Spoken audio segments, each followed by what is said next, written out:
कवर्धा में नगर पालिका की टीम ने अलाल चौक स्थित नगर पालिका के भवन में संचालित उड़ान कोचिंग सेंटर पर अचानक से ताला जड़ दिया, जिससे यहां पीएससी, यूपीएससी व व्यापम परीक्षा की तैयारी कर रहे विद्यार्थियों का भविष्य अंधेरे में लटक गया है।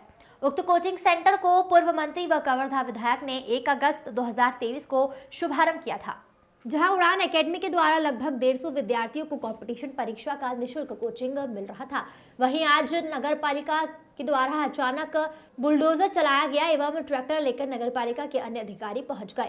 कोचिंग सेंटर का ताला तोड़कर कुर्सी, टेबल व किताबों को ट्रैक्टर में भरकर ले जाने लगे और सेंटर पर ताला जड़ दिया गया।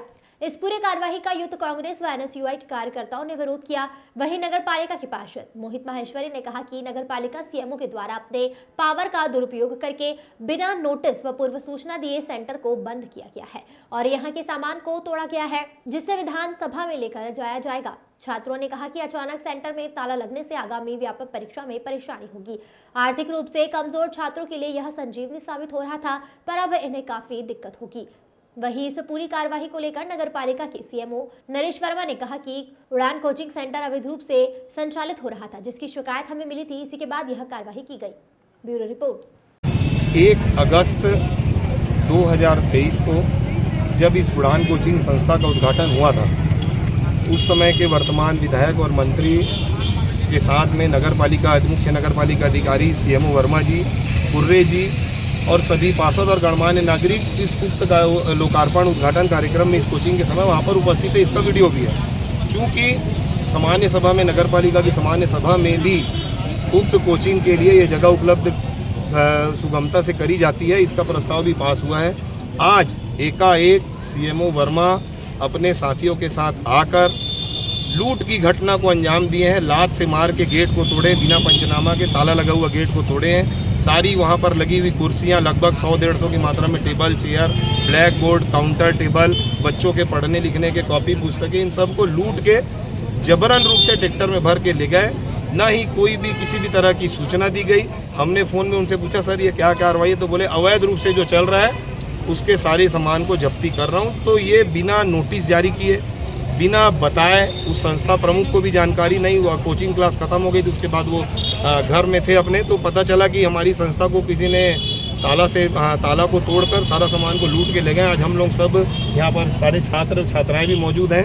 हम लोग अभी एसपी साहब के पास और थाने में जाकर एफआईआर नोट करने का आवेदन देंगे कि कवर्धा में इस तरह की लूट की घटना जो हो रही है वो किसके इशारे पे हो रही है, क्यों हो रही है, सीएमओ साहब अपने पावर का दुरुपयोग क्यों कर रहे हैं, किसके इशारे में कर रहे हैं। यदि ऐसा होगा तो मैं समझता हूँ कि यह जो मुद्दा लूट के रूप में कवर्धा में हुआ है, ये प्रदेश कांग्रेस के नेतृत्व में कवर्धा की बात पूरे छत्तीसगढ़ प्रदेश के लोकसभा तक, विधानसभा तक ये मुद्दा गूंजने वाला है। कोचिंग के ऊपर अभी कार्यवाही हुई है। उड़ान कोचिंग जो संचालित था वो अवैध रूप से संचालित था, बिना आवंटन का। इसकी शिकायत प्राप्त हुई थी, उसमें निर्देश को हटाया जाना है और उसको इसके लिए उसको हटाया गया। कुछ दिनों पहले ही नगर पालिका ने के प्रतिनिधि भी जोरों शोरों से उसकी शुरुआत की थी, उसमें आप भी शामिल थे। वो आवेदन पत्र दिए थे। आवेदन पत्र में कार्रवाई अभी लंबित है, पूर्ण नहीं हुई है। उस बीच में उन्होंने चालू कर दिया था, इसलिए इसको हटाया गया। विद्यार्थियों के लिए कुछ और व्यवस्था की गई है? जो निःशुल्क पढ़ाई हो रही थी वो विद्यार्थियों का क्या होगा सर? नगर पालिका उनके लिए कोई विशेष इंतजाम करेगी? बिल्कुल विचार करेंगे इस बारे में। आपके माध्यम से जानना है, बिल्कुल विचार करेंगे। Thank you. पढ़ाई में कितना फर्क पड़ेगा? पढ़ाई में काफ़ी इसमें दिखेगा, फर्क काफ़ी पड़ेगा सर, क्योंकि अभी एट प्रेजेंट टाइम यदि देखा जाए तो कांस्टेबल का पोस्ट आया है, छात्रावास अधीक्षक का पोस्ट आया है नहीं।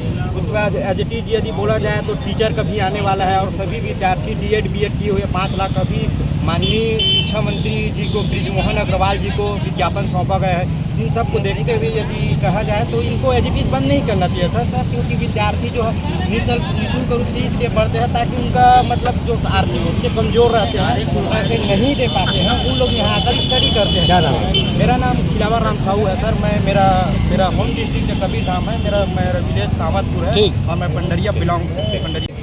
संजीवनी साबित हो रही थी निःशुल्क कोचिंग। आ रही है और जिस तरह हमारी आर्थिक कंडीशन खराब है तो ये हमारे लिए बहुत मददगार साबित हो रही थी। और जिस तरह से भी मतलब कुछ ही महीने हुए हैं तो हमारी तैयारी बहुत अच्छे से हो रही है और अभी आगे जो आगामी पेपर है मतलब बहुत सारे वैकेंसीज है तो इसमें हमें काफ़ी मदद मिलेगी। हम यही उम्मीद से इसमें आते हैं। अब एकाएक जो है बंद कर दिया गया, क्या चाह रहे हो आप लोग? हम यही नहीं, इसमें तो ये उम्मीद नहीं है कि आगे बंद करे, सरकार हमारी बात सुनेगी इसमें और आगे संचालित किया जाए। हाँ, संचालित किया जाए। यही क्या नाम तुम्हारा? नेहा दुबे।